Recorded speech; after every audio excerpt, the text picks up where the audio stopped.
All right, everybody, welcome in to the Served podcast. I am Andy Roddick, Tech Sean, producer Mike, in the house. Wertheim not in the house because he has a day job. He works all day. Hopefully he's getting smarter about his tennis picks, just being over there in the mix. Real low bar. Holy Tabilo. Only way to go but up. Holy Tabilo and Jari. I guess we're doing a look back where we are, check in on Roland Garros. Obviously, a kind of a weird week of tennis. I felt like everyone would just pop out, get into their indoor tennis match, and then pop back in, and then rain was the action of the day. Unfortunately, kind of looking back at my draw picks from our draw preview show, which is up on YouTube. You can check that out and see what I got right and what I got wrong. First of all, my apologies is what I need to get to, Mike Hayden. So we do the draw show, and I dismiss, some people just based on form, just based on matchups out of hand, and they proved me wrong. They played better than I thought they would. So I said Mute was going to go down first round, and I said he was going to be an angry guy about it. He didn't. He made the fourth round. He was a latch Frenchman standing and decided to take the first set off of Jannik Sinner.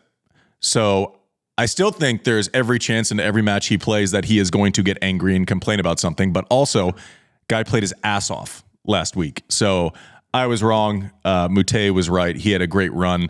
I took my kids to tennis yesterday, and I kind of ducked my head into the pro shop to see what the score was. I expect Sinner to roll in most of his matches. Like, he looks good, but I pop in, it's like 5-0 Mutet serving underhand. I'm like, what the fuck is actually happening? Like, of course, is the 1 week I analyze a first round with Mutet that he goes off. But anyway, so men's side Mutet, I was completely wrong. He was completely right. On the women's side, the one I really dismissed and got wrong, and the reasoning is still sound. She hadn't won any matches at all and had talked about how there was some off-court stuff that had kind of been on her mind and yada, yada, yada, was Vondrousova. And I thought with Wimbledon coming around and all those points coming off, like the rest of Earth, I had put in Daniel Collins to come through that quarter. And I would probably do it again if I had to, and they had to replay it again. But credit where credit's due. I kind of dismissed Vondrousova. I had her losing very early, and she's played a great tournament. I don't know that it's going to last much longer against Inga Swiatek, but I was wrong. So I'm going to tell you when I'm right, and I'm going to lead the show with what I got wrong. But gosh, Mike, I really messed up the rest of my picks, didn't I? Yeah, it's not looking pretty. Yeah, I mean, if only I would have taken Coco and Jabeur. Oh, wait. Oh, I did. Oh, you did. I got Paolini wrong. I had Zhang in there, but I still have Rybakina, Andreeva, Sabalenka. Sabalenka is going to move through on that, and we'll see who she plays with Andreeva and Grasheva. But John was kind of upset in our draw preview show. Oh, you're just going to take the top four? Well, 1, 2, 3, 4. I mean, the goal, this is what I figured out. The goal when I went in was to say, who is going to win these matches and be there at the end? And that's a very pragmatic kind of player way to look at it, right? Ball strikes, matchups, who's going to end up there. And we think that specifically for this event, what did John do? John was just pre-writing his dream article. That's what he was doing. He was pre-writing his dream article. He wanted to get anointed like ambassador to Chile with Tabilo and Jari. He wanted Rafa just one last time. It was all fantastical. It was just fantasy for him. You put it that way. I was like, he picked the tournament based on the dream article he wanted to deal with working backwards. That didn't go so well. Got Twitter fingers. Leave him alone. Leave John alone. He's working hard. He's doing on-court interviews. He's trying his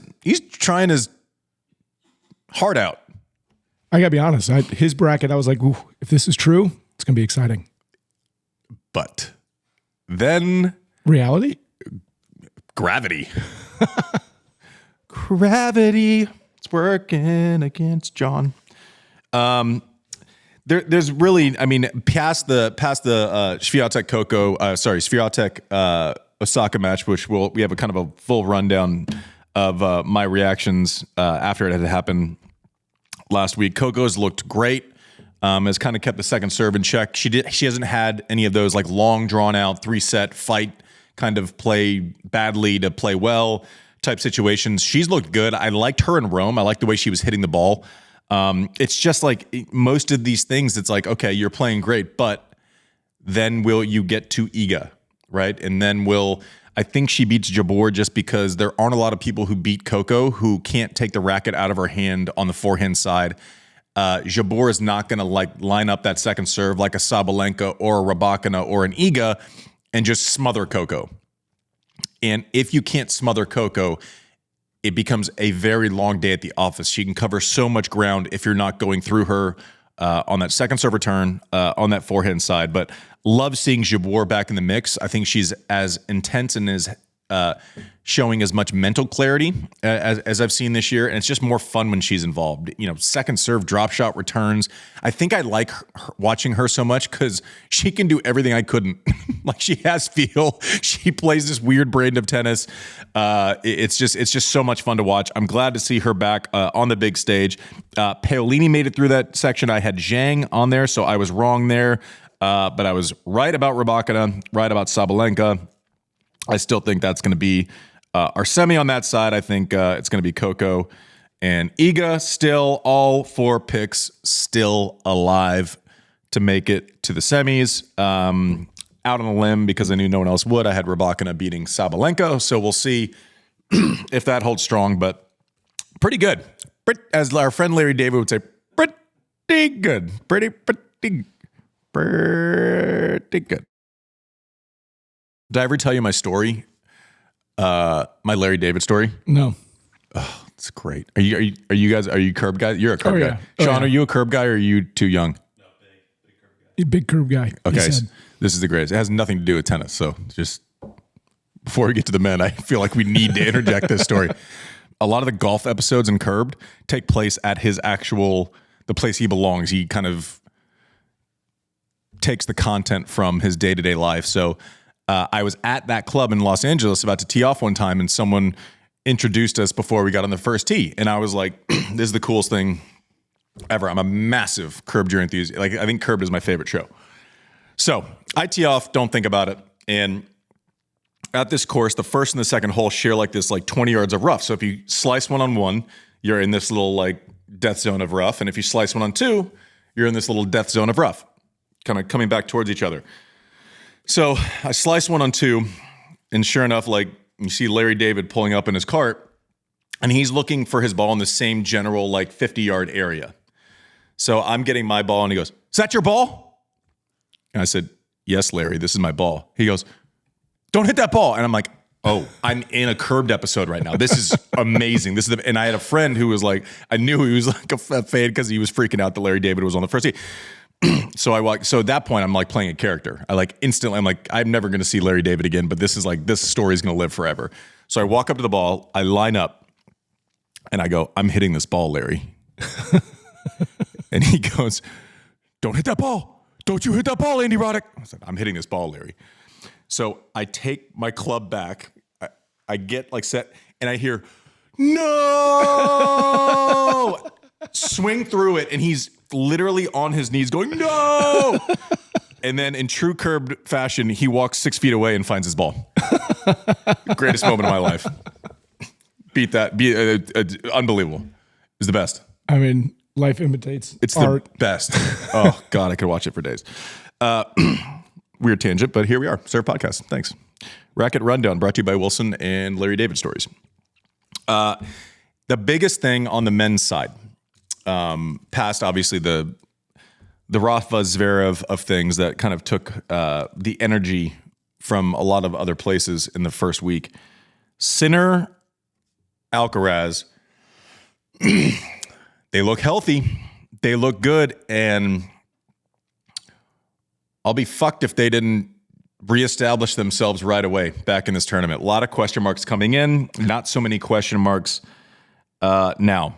I like them still going through to the semis. I don't know that I'm as confident about my Sinner over Alcaraz prediction, because the old Chuckster has just been running through people. He has looked fantastic. And maybe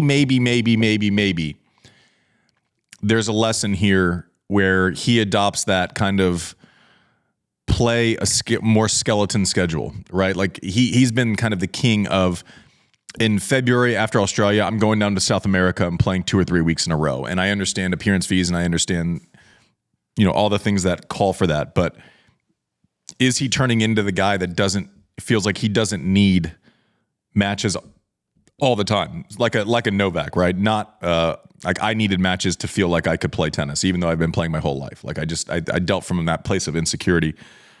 He's looked phenomenal. I don't see them stopping before the semis. I just don't. I like their matchups. I like what they're bringing to the table. Alcaraz looks like he's in full flight, making a lot of first serves, getting that up and away. As the weather gets better, it only makes Alcaraz better.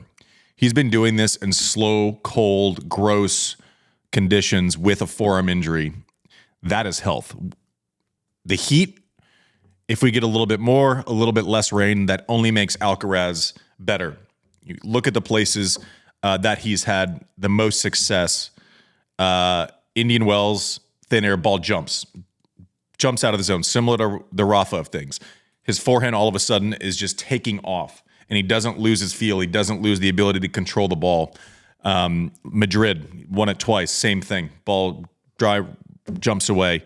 As this gets warmer, that only helps Alcaraz, and he's already looked great bullying in kind of slow conditions. His forearm looks like a 10 out of 10. His last match, he just uncorked a forehand and kind of smiled at Ferrero, and Ferrero kind of smiled back like, okay, we're fine. Like this is coming off with a full head of steam. Sinner's just worked his way into the tournament. I think it was a little dicey. You could tell he hadn't played much tennis. I think the draw was decent for him. Will he have those tough matches by the time he gets to that showdown? Dimitrov obviously asks a ton of questions. I missed Dimitrov and Hurkacz. I had Hurkacz in that quarter. I got to admit, I didn't know the head-to-head with Dimitrov and Hurkacz was as lopsided as it is. I watched that match yesterday, and it was like Hurkacz was trying to find reasons that something was wrong out there. Had 0 for 6 break points in the first set or something. Kind of freaked out mid tiebreaker. It was like 3-all, and he missed a shot, and he would kind of like no, dude, stay in there. But Dimitrov, credit to him, has now made the quarters of all 4 Grand Slams in his career, which is pretty cool. Shows a lot of variety. Shows that you're a complete player. And if you take these stats outside of the silo of the big 3, the big 4, who just were good on everything, we kind of harken back to the days where, the people had a weaker surface. Like Sampras never made the final of Roland Garros. Like that just was a thing. Guga Kuerten didn't want to go to London. Like we kind of forget that there was people specialized in different services. Now the specialty is like, but Rafa's only won the U.S. Open 4 or 5 times. All right, making the rest of us look stupid. Real quick before you switch off of that. Yeah. So some of the players that have lost, some of the top players that have lost, with this longer format heading into, the back half of the season, what are they all doing right now? What should everybody longer be format meaning like Roland Garros being as long as this is? What are all of the people that are out now? What should they be doing? Yeah, now? So that's a good question. It's a lot of it is about some people like going back to the States if they're American, or back to wherever they're training. They're basically like a hard reset, and whether that's with geography, depending on when they lose. Like there's a big difference if you lose first round and you have 2.5 weeks or 3 weeks before you need to get on a grass court, versus if you lose in the 3rd or 4th round and you have that shrunken timeline of 5 or 6 days, you're probably just trying to find some satellite training area if your home isn't in Europe and close to to Paris. So that's like you let's say you lose in Roland Garros, first, second round. For me, it was like, do I go home for a week and then come back, or am I motivated to just go? And I would go practice at Queen's Club in London and get ready for the Queen's tournament, which, that's my favorite day of the year, was showing up at Queen's, because it was like, this is great. I have to make zero adjustments for my game. All I've been doing is compromising everything I do well for the last 2.5 months, trying to win matches on clay. Now I can just let it rip, tater chip. But it also depends on what your ranking is, right? If you're 80 in the world, there's some great challengers over in London, like some big money challengers. And if you're someone who plays well on grass, I don't care if you're fatigued. Like you only get that month on grass, so you have to make that count. Like you have to go play the Surbiton's and the Nottinghams and the Queens and you can get a lot of Eastbourne. Another great event. So if you play well on grass, you're going to go try to make the most of that season, then maybe take a beat after Wimbledon. But there is always that, the answer to your question, there's that post Roland Garros, we're at dinner. Are we packing up our bags? Are we moving everything? Are we moving a little? Are we calling to get plane flights? Are we just taking a train? Is there a place we can stop off so we don't have that fatigue? So those are all great questions, and it's specific to the player. If it's someone like Casper Ruud, who plays Taylor Fritz coming up next, which I had Fritz in the quarters, but it was by virtue of Ruud's draw. We'll get into that in a second. Casper Ruud's looking for a place to go sit in the sun and lay by a pool. Last year, he went to like 18 Deadmau5 concerts in a row as his Wimbledon prep, but also he plays the heaviest clay court schedule of anyone on earth, right? Because he knows that I say nothing that I did translated well to clay, not much that he does. He's not one part of his game is better once he steps on grass. Through no fault of his own, spin profile that pays his bills, the ability to kind of leak into that back end corner and hit inside out forehands, the kick serve, all of that is built from the ground up for clay and slow hard court surfaces. So he's chilling. Casper's chilling. Some other people might be getting to it a little bit quicker. That Fritz Ruud matchup, it's weird. In our draw preview show, I said I don't think I would take Fritz heads up in that matchup, but I also am going to put Fritz through to the quarters, even though I had them both at that point, just because I felt like Ruud was more likely to lose along the way just based on draw. Now, listen, I had Fritz in the quarters, so here we are. You dance with who you brought, but I'm not sure I'm crazy about that matchup for him, especially if Casper makes first serves and kind of keeps Fritz from getting 2 feet set in the same spot. Zverev has looked okay. I think one of the challenges with Zverev is like and he plays Holger Rune now, who I did not pick. I picked Khachanov, so I was wrong about that also. But I did have Zverev. I think that having to be ready to go from the first point of the first match against Rafa with all that hype, I think it has a little bit of a tail, especially when it's like you open with this mechanism of hype for the entire tournament, and then all of a sudden it's just raining gross. Everything feels muted from then on out, right? The energy it's like you play a semi before you play your second round. It's a weird energy. And there was a semi-final energy around that Zverev-Nadal matchup. The lead up was all about it. People in like that's all you're hearing about. He couldn't get away from that. I felt like that showed in his last match against Griekspoor, who, I don't know by the time this comes out, but in his match against Griekspoor, he just survived, and Griekspoor did him a lot of favors in that fifth set. Just the moment got to him. There's no other way around it. If he says it didn't, then he's just lying to us and to himself. He was up 4-1, 2 breaks, fell apart. I think there was 3 double faults in the next game, and Zverev played a really good tiebreaker to his credit.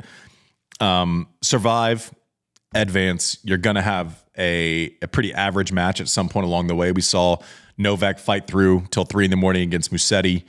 Zverev fought through against Griekspoor.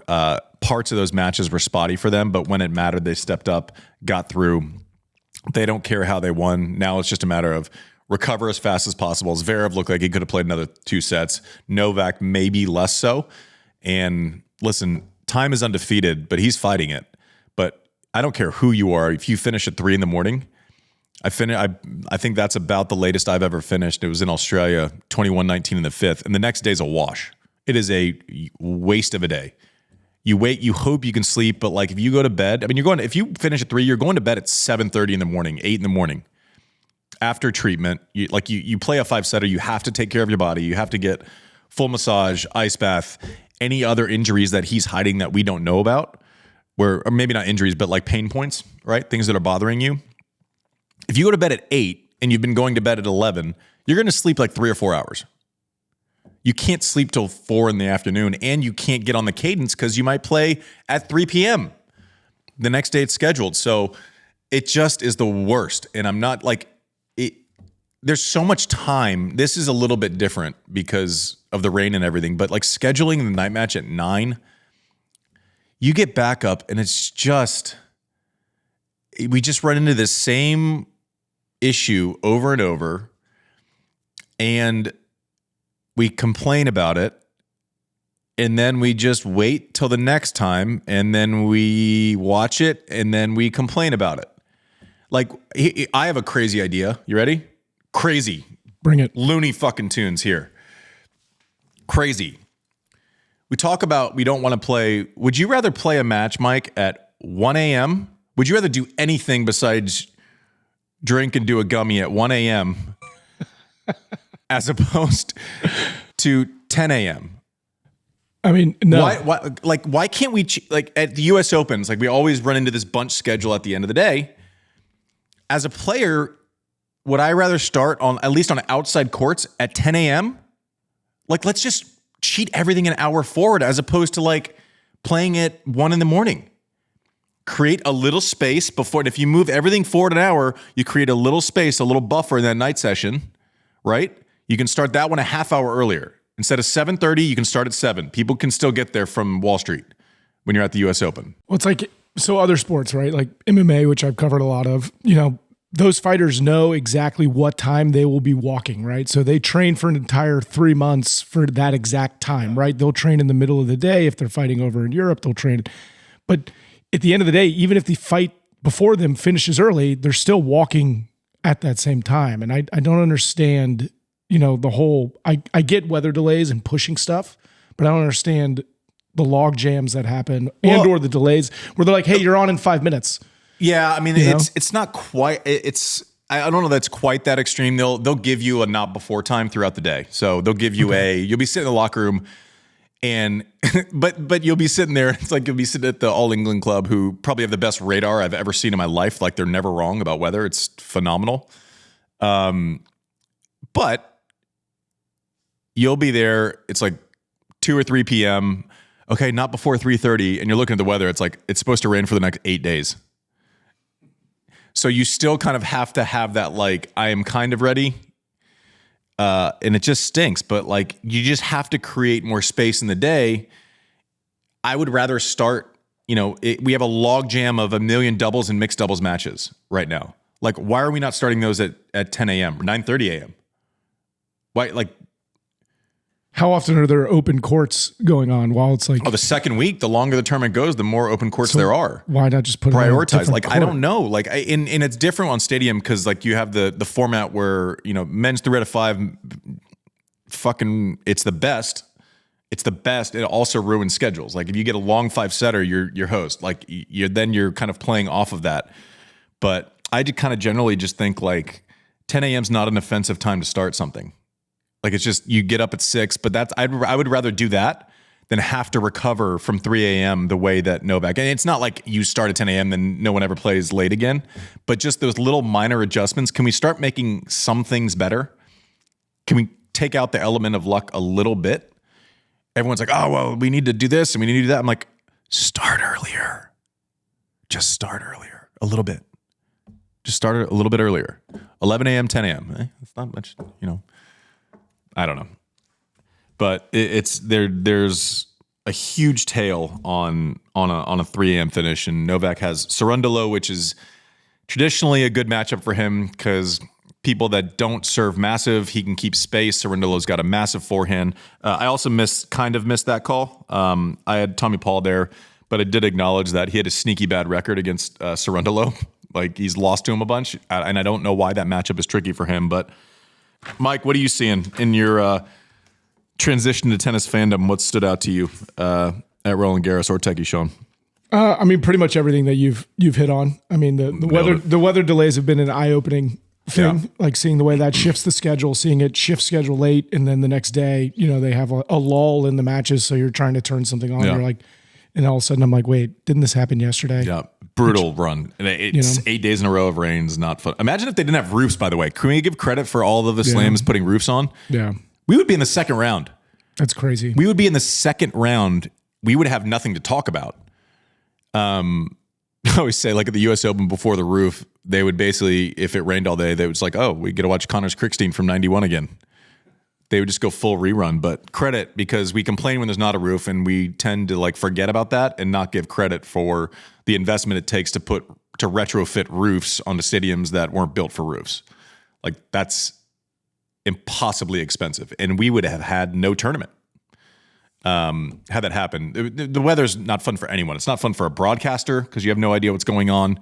You're having to have the same redundant conversations over and over. Hopefully they come on soon. We shut down on the outside courts. You can't show great matchups, so you're stuck with whatever product is on one of the covered stadiums. You don't get those little flash moments of like, so-and-so, maybe not stars, so-and-so is at 4-all in the fifth. Let's flash out there for 10 minutes. So it is harder for players, for coaches, food service. Where the hell does Novak eat when he's done? Someone's sticking around for that. So props to everyone that works at the Roland Garros. It's been a pain in the shitter for everyone on site this week, but a lot to look forward to. I still like. I took top 4 on both sides, and everyone was making sarcastic remarks, and so I will check back in with all of you in about 2 days. And you will get a reaction if we get top 4 on both sides. This has been Racket Rundown. One of my favorite segments that we do has quickly become Get Served, hashtag Get Served by Roddick. So the way it works is our friends at Swing Vision have been accepting videos of basically people filming themselves on the Swing Vision app. And then they send them in knowing that they might get crushed, or maybe even get some praise from yours truly. So, Mike, who do we have this week? We got a Brian Estill. Hopefully I'm not butchering his last name. Yes, Swing Vision, Get Served, where we analyze your game and butcher your name. Started playing tennis in high school, 4.5 player now. Recently switched to a one-handed backhand. And Wilson guy. He's a Wilson guy. Well, we like that. I like that a lot more than the late switch to a one-hander. And also, let's watch this video, and I'll tell you a little bit more about him afterwards. All right.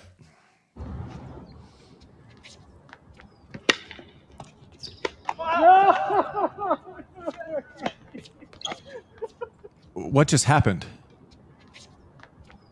Okay, little Chipper Magoo. Did he hit someone? Did he beat him? Did he beat? He beamed him. 2 points in dingles? Yes. Oh, look! It literally showed the hit on Swing Vision on his body. Yes! Look at the body blow on Swing Vision. Okay, I didn't know what happened the first time, but I know the sound of ball hitting flesh. Watch this. Bang. Oh, that sound. One more time. I need to hear that. He just schooled him. He looks like a parking cone with that shirt, but I digress. Smoked him. And then that guy almost tore his ACL trying to do whatever he did at the end. One more time, listen. Oh, that's flesh. See that power from that Wilson racket? Brian Estill? Brian, thanks for sending in your submission. Real quick, we're not done with him yet. What happened? Also is a prolific painter. Loves painting pro tennis players. He does. So we did some digging on his IG. Oh no! And this is what we dug up. Okay, that's Mr. Andy Roddick. That's a good one. And that was from 2020. And the caption was about how much he misses you on the court. That was from 2020. Well, listen, Brian. I appreciate you. The only thing that might be better than your beautiful art is the ball mark that you left on your friend. I guess that's art in its own way. I hammered my friend Tim Kolek the other week. We put it on our served social media account. Check that out if you can. Brian, thanks for sending in. Thank you all for participating in Swing Vision. Thank you for watching and listening to the Served podcast. Mike has some details, some directions. If you want to send in your video to be analyzed by us, only a couple more weeks left of the Swing Vision Get Served by Andy Roddick. Mike, give him the details. Thanks for listening. All right, guys, here's a reminder. Scan the QR code here on screen if you're watching, or go to swing.vision/served. The link is also in the bio. Sign up for Swing Vision. Submit your best serve or rally to X or Instagram using the hashtag GetServedByRoddick and tag @SwingVisionApp. We'll be picking a video each week for the next 4 weeks for Andy to give his constructive thoughts. We look forward to seeing what you got, all you chuckers out there, as Andy likes to call you. See you next week.